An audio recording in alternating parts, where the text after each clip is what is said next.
Banyak sahabat terbunuh, terluka. Datang laporan kepada Nabi Muhammad, teman-teman kita banyak yang terluka, sumpahi mereka, kutuk orang-orang yang memerangi kita. Nabi menjawab, dalam situasi perang, ma bu'istu la'anan wala sabbabah. Saya diutus oleh Allah bukan sebagai tukang caci maki, bukan sebagai tukang laknat. Itu bukan saya. Habis, ini kita lagi perang. Innama bu'itsu rahmatan lil alamin. Aku, walaupun perang atau aku diutus oleh Allah untuk rahmat kasih sayang bagi alam semesta ini. Sallallahu alaihi wa alihi wasallam. Agama Islam tidak dibela dengan makian. Agama Islam tidak dibela dengan cacian. Agama Islam berjaya di bumi Indonesia ini, di semua tempat di seluruh penjuru dunia, dengan rahmat, dengan kasih sayang, dengan kegigihan, dengan kesungguhan di dalam mengemban dakwah dan ajaran Nabi besar Muhammad sallallahu alaihi wa alihi wasallam. Tapi kita diperintahkan amar ma'ruf nahi mungkar, betul. Amar ma'ruf, mengajak, memerintahkan manusia kepada kebaikan dengan cara baik-baik. Nahi mungkar, mencegah manusia dari kemungkaran juga dengan cara yang ma'ruf, dengan cara yang baik. Bukan kita amar ma'ruf dengan cara yang mungkar, atau nahi mungkar dengan cara yang mungkar. Jadi dua mungkar sekarang yang perlu dirubah.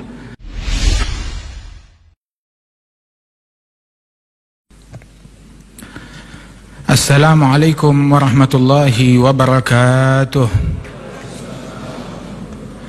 Alhamdulillah, wassalatu wassalamu ala sayyidina rasulillah, sayyidina Muhammad bin Abdullah wa ala alihi wa sahbihi wa mawalah, ma ba'du.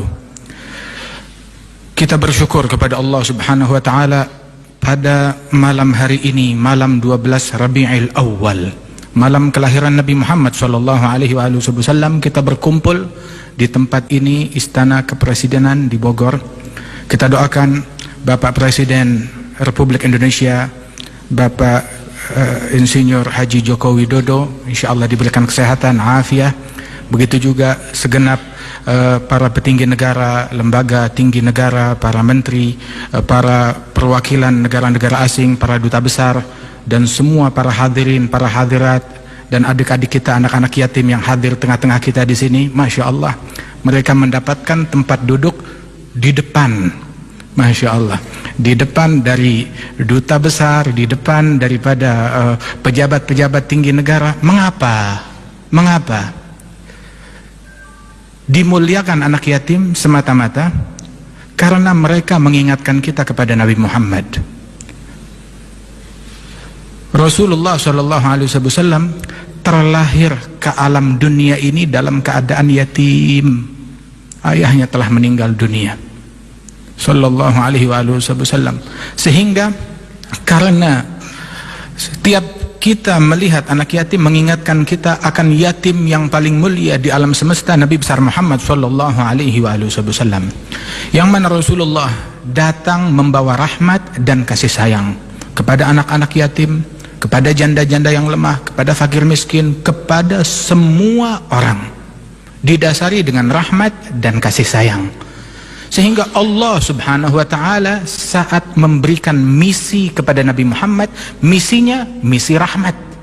Wa ma arsalnaka illa rahmatan lil alamin. Tidaklah kami utus engkau wahai Nabi Muhammad, melainkan misinya satu, semata-mata hanyalah rahmatan lil alamin. Tidak ada misi yang lain selain daripada rahmat tersebut. Tapi Nabi berperang, Nabi berjihad, Nabi berjuang untuk menegakkan rahmat, untuk menjaga rahmat, untuk menstabilkan rahmat dan kasih sayang di muka bumi ini, sallallahu alaihi wa alihi wasallam. Sesungguhnya Allah subhanahu wa ta'ala tatkala memerintahkan Rasulullah sallallahu alaihi wasallam untuk di dalam berdakwah tersebut, Allah ta'ala menyatakan, ud'u ila sabili rabbika bil hikmah wal mau'izatil hasanah wajadilhum billati hi ahsan. Ajak mereka, ajak sekalian manusia, ila sabili rabbik, menuju jalannya Allah, birrahmah, bil hikmah wal mau'izatil hasanah, dengan hikmah, dengan nasihat al hasanah yang baik. Al hasanah yang baik, bukan yang tidak baik. Tapi kita perlu argumentasi, perlu berjidal, perlu berdebat. Saat langkah-langkah itu, langkah ketegasan perlu diambil, wajadilhum billati hiya ahsan. Ambil langkah yang tegas, jidal, debat, tapi dengan cara yang terbaik, al-ahsan. Tahu al-ahsan? Ada hasan, baik, mana yang terbaik? Prioritaskan yang terbaik di dalam bersikap, di dalam berucap, di dalam berdakwah, sehingga itulah yang paling tepat.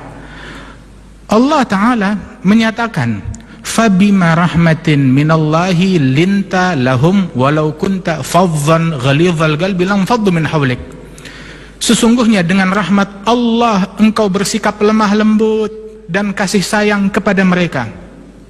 Andaikan engkau bersikap kasar, kaku, keras, bersikap kasar, kaku, faddan ghalidhal qalbi, dengan hati yang keras, ucapan kata-kata yang kasar, lan faddu min haulik, mereka akan kabur dari sekelilingmu. Nabi Muhammad orang yang paling tampan, Nabi Muhammad yang suaranya paling indah dan merdu, aromanya paling harum. Sayyidina Ali bin Abi Thalib mengatakan, man ra'ahu badihatan habah wa man khalatahu ma'rifatan ahabbah. Barang siapa yang melihat Rasulullah gentar melihat wibawanya Nabi Muhammad, tapi begitu dia sudah duduk bersama Nabi Muhammad, mendengar, melihat, menatap Nabi Muhammad, langsung jatuh cinta kepada Nabi Muhammad sallallahu alaihi wasallam. Hal ini diakui oleh kawan dan lawan, hingga mereka pun, bahkan orang-orang non muslim, saat berkunjung kepada Nabi Muhammad, mereka mengatakan, ma ra'aitu ahadan yuhibbu ahada ka ashabi Muhammadin yuhibbu Muhammada. Saya tidak pernah melihat seseorang cinta kepada orang lain seperti saya melihat sahabat-sahabat Muhammad cinta kepada Muhammad sallallahu alaihi wasallam. Mereka cinta kepada Rasulullah sallallahu alaihi wasallam. Rasulullah yang wajahnya paling tampan, suaranya paling indah, aromanya paling harum, disukai oleh semua orang. Allah Ta'ala nyatakan, kalau engkau berhati kasar, kaku, dan berucap kata-kata yang kasar, orang bakal kabur, menjauh. Apalagi kita yang wajah kita pas-pasan, apalagi kita yang suara kita tidak semerdu Rasulullah, aroma kita tidak seharum sewangi Nabi Muhammad sallallahu alaihi wasallam. Mereka yang menjauh, yang menentang engkau, diajarkan untuk bersikap lemah lembut, menarik mereka. Kemudian diperintahkan fa'fu anhum, maafkan mereka. Masya Allah, berbeda, maafkan mereka. Wastaghfir lahum, mohonkan ampunan Allah untuk mereka. Dan bukan sampai di situ aja, wasyawirhum fil amri, ajak mereka untuk musyawarah di dalam perkara. Sehingga dikatakan dalam sejarah, tidak ada orang yang lebih banyak bermusyawarah dengan sahabat-sahabatnya melebihi Nabi Muhammad. Bermusyawarah dengan sahabat-sahabatnya, bahkan beliau rela meninggalkan pendapat beliau sendiri untuk pendapat mayoritas dalam hal-hal yang bisa menerima pendapat mayoritas. Tapi kalau dalam hal-hal yang memang sudah baku tidak menerima pendapat manusia, maka Rasulullah tetap teguh berpegang dengan apa yang diwahyukan oleh Allah Subhanahu wa taala. Beliau Nabi Muhammad sampai menegaskan tentang ketegasan beliau. Nabi Muhammad bersikap bukan orang yang lembek, juga bukan orang yang kaku, yang keras tanpa ada rahmat sama sekali, tidak. Beliau tegas. Disebutkan bahwasanya ya'fu 'anil dzambi idza kana fi haqqihi wa sababihi wa idza du'i'a haqqullah lam yaqum ahadun li ghadabihi. Beliau memaafkan apabila kesalahan terjadi menimpa pribadi beliau. Beliau memaafkan, ya'fu yasfah. Namun apabila syariat Nabi Muhammad SAW diganggu, beliau bersikap tegas, tidak mundur sejengkal pun dari apa yang diwahyukan oleh Allah Subhanahu wa taala. Disodorkan, dibujuk rayu dengan harta, dibujuk rayu dengan tahta, dibujuk rayu dengan segala fasilitas, keamanan dan lain sebagainya. Maka Nabi Muhammad tidak mundur dari apa yang diwahyukan oleh Allah Ta'ala dan berkata, law wada'tum syamsa an yamini wal qamara an yasari ala an aturka hadzal amr ma taraktuh. Kalau seandainya, jangan lagi cuma itu semua hal-hal duniawi, letakkan matahari di tangan kanan saya ataupun bulan di tangan kiri saya untuk meninggalkan perkara dakwah ini, ajaran dari Allah Ta'ala, saya tidak akan mundur sejengkal pun juga. Sabda Rasulullah sallallahu alaihi wasallam. Dan dengan ketegasan beliau tersebut, beliau melakukan jihad, beliau berjuang, dan jihad beliau pun juga dengan aturan rahmat dan kasih sayang. Dipesankan, bahwasanya ketika menghadapi berperang dengan orang-orang yang memerangi Nabi Muhammad SAW dan para sahabatnya, diperintahkan oleh Rasulullah agar tidak mengganggu kaum wanita, dan dipesankan tidak boleh mengganggu orang-orang yang di pasar, dan tidak boleh mengganggu orang-orang yang berada di kota yang tidak ada hubungannya dengan peperangan. Bahkan Rasulullah SAW berpesan kalau musuh sudah berpaling, sudah jangan dikejar. Bahkan Nabi berpesan kepada sahabat, jangan kalian berharap ingin jumpa dengan musuh berperang dengan mereka. Jangan itu yang menjadi puncak harapan kalian. Jangan itu, kata Rasulullah SAW. Berpesan kepada Sayyidina Ali bin Abi Thalib tatkala memimpin sebagai panglima peperangan, apa yang saya lakukan ya Rasulullah apabila saya telah tiba di medan perang? Nabi bilang, ud'uhum ila Islam, ajak mereka ke dalam agama Islam. Ini sudah berperang, berhari-hari berperang, dipimpin oleh panglima yang baru Sayyidina Ali bin Abi Thalib. Lanjut perang lagi, dibilang tunggu dulu, tawarkan mereka akan ajaran Islam hingga mereka berhenti memerangi kita.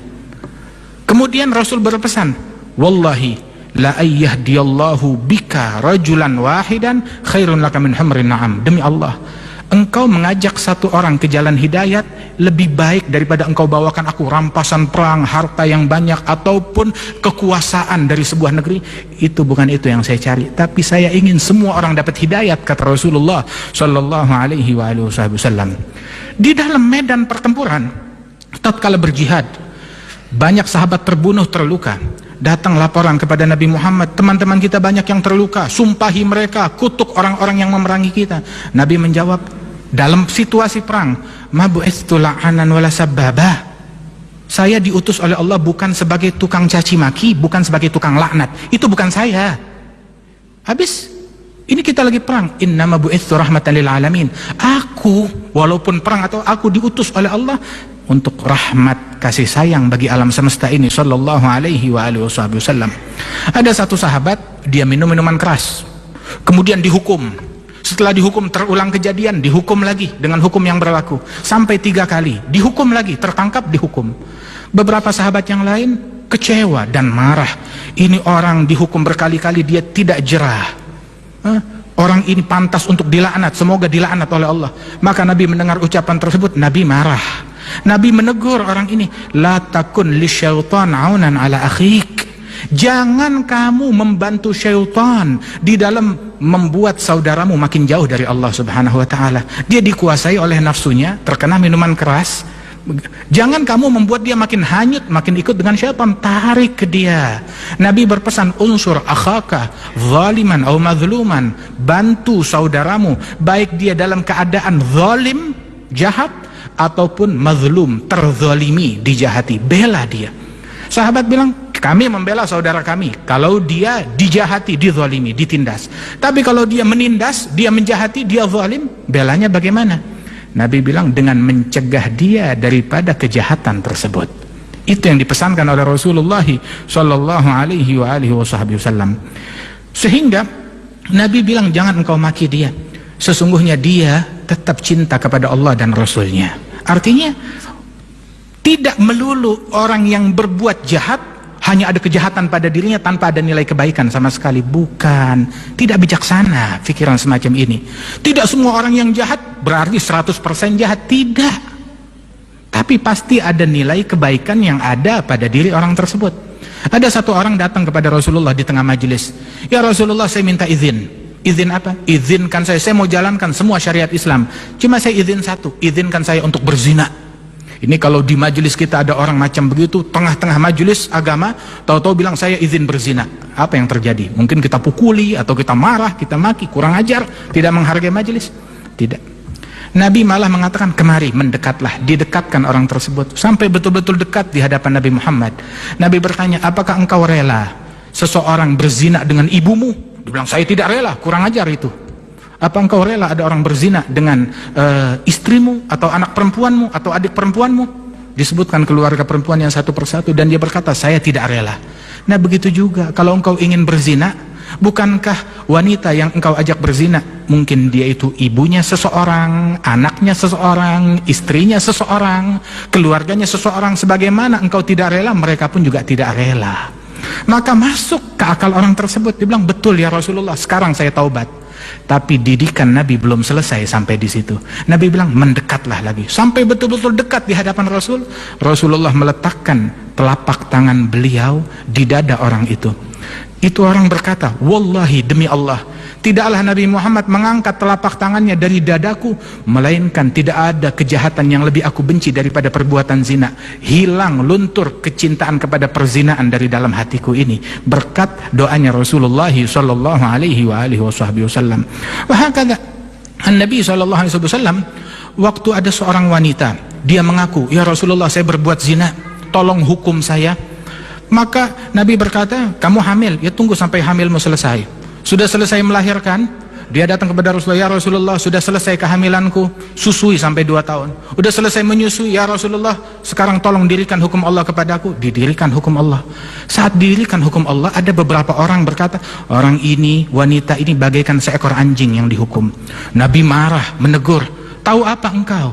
Saat ini dia sedang berenang di sungai surganya Allah subhanahu wa ta'ala. Siapa gerangan yang lebih hebat dari dia yang menyerahkan nyawanya untuk menjalankan aturan dan hukuman dari Allah subhanahu wa ta'ala. Nabi tetap melarang sahabat untuk mencaci, walaupun dia itu orang yang maksiat. Mungkin dia sudah bertaubat kepada Allah subhanahu wa ta'ala. Nabi berpesan di dalam hadis beliau, sekarang ini akan datang Ikrimah bin Abi Jahal. Ayahnya Abi Jahal adalah Fir'aun dari umat ini, sangat jahat kepada Nabi Muhammad. Kemudian kata Rasulullah, putranya Ikrimah akan datang masuk Islam. Tolong, kata Rasulullah, jangan sebut-sebut keburukan ayahnya, kata Nabi Muhammad. Terus Nabi berpesan secara umum kepada para sahabat, la tasubbul amwat fatu'dzul ahya. Jangan kalian mencaci maki orang-orang musyrikin yang sudah meninggal dunia, jangan dicaci maki. Mengapa? Yang terganggu yang masih hidup, anak-anak mereka yang masuk Islam, yang masih hidup, mereka terganggu kalau kalian caci maki ayah dan leluhur mereka yang sudah meninggal dunia. Jangan caci maki. Agama Islam tidak dibela dengan makian. Agama Islam tidak dibela dengan cacian.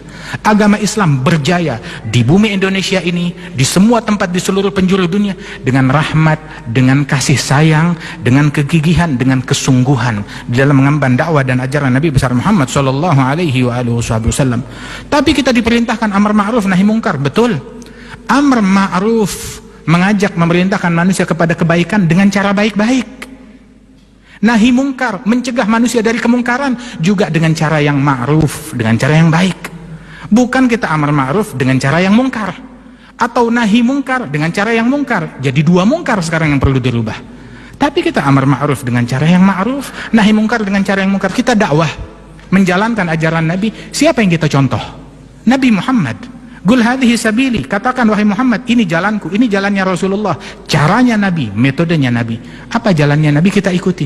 Nabi dalam amar ma'ruf nahi mungkar tidak pernah mencaci, tidak pernah memaki, tidak pernah menghakimi apa yang ada di dalam hati orang lain, atau menganggap orang ini jahat selama-lamanya, sial selama-lamanya di neraka. Tidak, sallallahu alaihi wasallam. Bahkan selama 23 tahun berdakwah, diuji, diteror, ditindas, diganggu, diboikot, diperangi, beliau Nabi Muhammad tidak mengeluarkan kata-kata yang kotor, bahkan tidak pernah menyumpahi kecuali kepada individu-individu tertentu yang disebutkan, yang mana Rasulullah tidak menyumpahi mereka, melainkan sudah terbukti kalau mereka itu min ahlin nar dengan mata pandangan wahyu dari Allah subhanahu wa ta'ala. Lain daripada itu tidak disumpahi oleh Rasulullah sallallahu alaihi wasallam.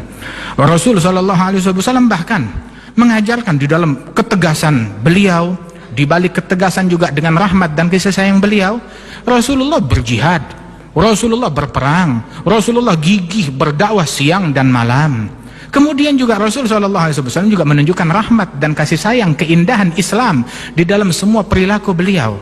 Dan beliau sallallahu alaihi wasallam ketika ada tawanan perang, lihat, tawanan perang, mereka beberapa menit yang lalu membunuhi, memerangi kaum muslimin, ada tawanan perang, Nabi pesan apa?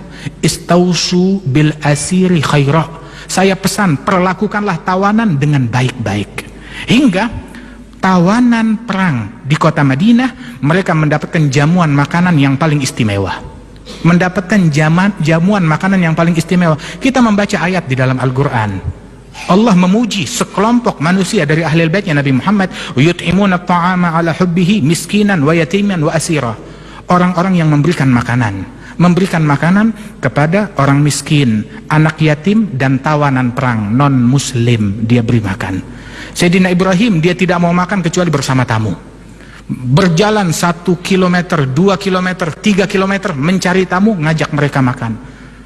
Awalnya dulu ada orang minta dijamu oleh beliau, maka Nabi Ibrahim berkata, baik, saya jamu engkau, tapi dengan syarat ikuti agama saya, masuk Islam. Orang itu berkata, saya tidak mau. Ya sudah. Tidak lama Allah Ta'ala kirimkan wahyu menegur Nabi Ibrahim, wahai Ibrahim, orang ini dia berpuluh-puluh tahun dia kufur terhadap saya, kata Allah, tapi saya tidak pernah putus rizkinya sehari pun juga. Baru hari ini saya wakilkan rizkinya melalui engkau mengajukan syarat ini dan itu. Maka Nabi Ibrahim mencari orang tersebut, bertaubat kepada Allah, sini ayo jamu ke rumah saya. Bilang, tadi saya minta jamu engkau tidak mau, minta jamuanmu engkau tidak memberikan. Bilang, betul, saya ditegur oleh Allah Ta'ala. Tuhanmu menegur aku, menegur engkau gara-gara aku. Dibilang, iya. Maka sekarang aku ikut kepada ajaranmu, kepada ajaran Allah Jalla Jalaluhu wa Ta'ala ta'azamatuh. Nah, karenanya itu saudara-saudara sekalian, kita hendaknya tunjukkan ke dunia ini keindahan Islam. Di dalam bidang apapun juga, al-mu'min aina wudi' nafa'. Mu'min dimanapun dia ditempatkan, diposisikan sebagai apapun, manfaat. Mau menjadi presiden, mukmin. Mau menjadi menteri, mukmin. Mau menjadi pejabat, mukmin. Mau menjadi orang di pasar, pedagang, dia mukmin.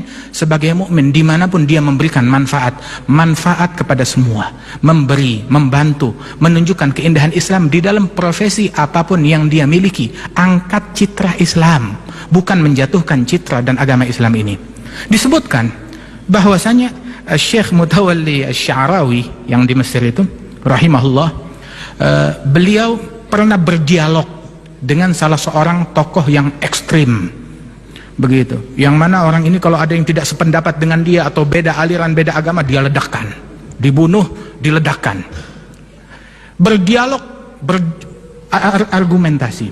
Kemudian Sya'rawi bertanya, saya mau tanya, kamu ketika membunuhi orang-orang yang tidak sejalan dengan engkau, orang-orang yang beda agama dengan engkau, kamu bom mereka, iya, mereka mati, masuk surga atau neraka? Dijawab, ya masuk neraka. Oh iya. Pertanyaan kedua, tujuan syaitan memasukkan manusia ke dalam surga atau neraka? Dijawab, syaitan tujuannya memasukkan manusia ke dalam neraka sebanyak mungkin. Ya kalau begitu kamu dengan syaitan sama. Satu tujuan, satu misi. Mungkin kamu lebih hebat dari syaitan. Syaitan untuk memasukkan orang ke dalam neraka perlu proses.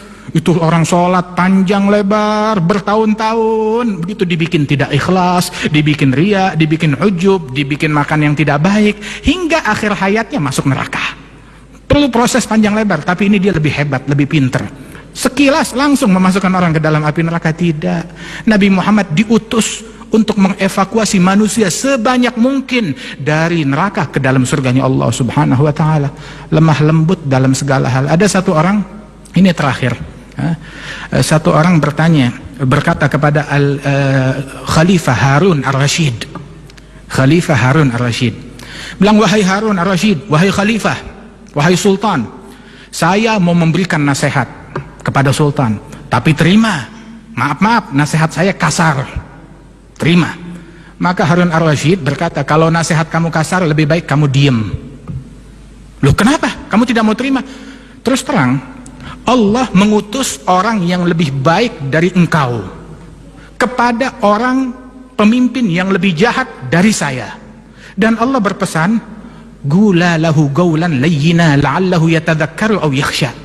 Katakan kepada orang itu dengan perkataan yang lemah lembut agar dia sadar dan takut kepada Allah. Allah mengutus Nabi Musa lebih baik dari engkau, dan Nabi Harun mengutus kepada Fir'aun yang lebih jahat dari saya, mengaku Tuhan. Terus Allah berpesan, ucapkan kata-kata yang lembut. Apa dosa saya kamu mau berucap kasar kepada saya?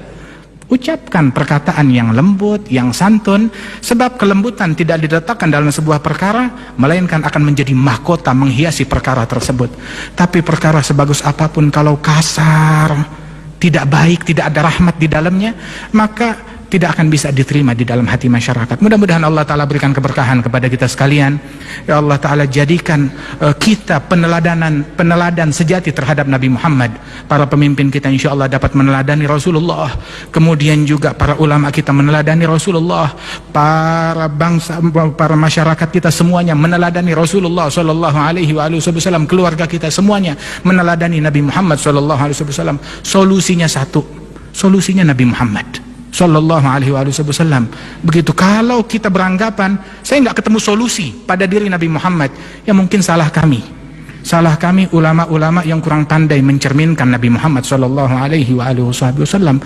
Tapi jangan gara-gara melihat hal yang tidak baik pada diri kami lantas kalian salahkan itu Rasulullah yang salah. Tidak, Rasulullah tidak keliru, saya salah. Tapi Rasulullah tidak salah, Rasulullah tidak keliru. Kamilah yang kurang pandai mencerminkan Nabi Muhammad Sallallahu Alaihi Wasallam. Mudah-mudahan kita dapat meneladani Rasulullah Sallallahu Alaihi Wasallam. InsyaAllah perkumpulan kita ini perkumpulan yang dirahmati oleh Allah Ta'ala. InsyaAllah Indonesia makin maju, makin berkah, dan rakyat Indonesia makin diberkati oleh Allah Subhanahu Wa Ta'ala. Para pemimpin kita, pejabat kita dibantu oleh Allah Subhanahu Wa Ta'ala dan senantiasa dibimbing oleh Allah Subhanahu Wa Ta'ala. Amin ya Rabbal Alamin. Rabbana taqabbal minna innaka antas samiul alim wa tub alaina innaka antat tawwabur rahim.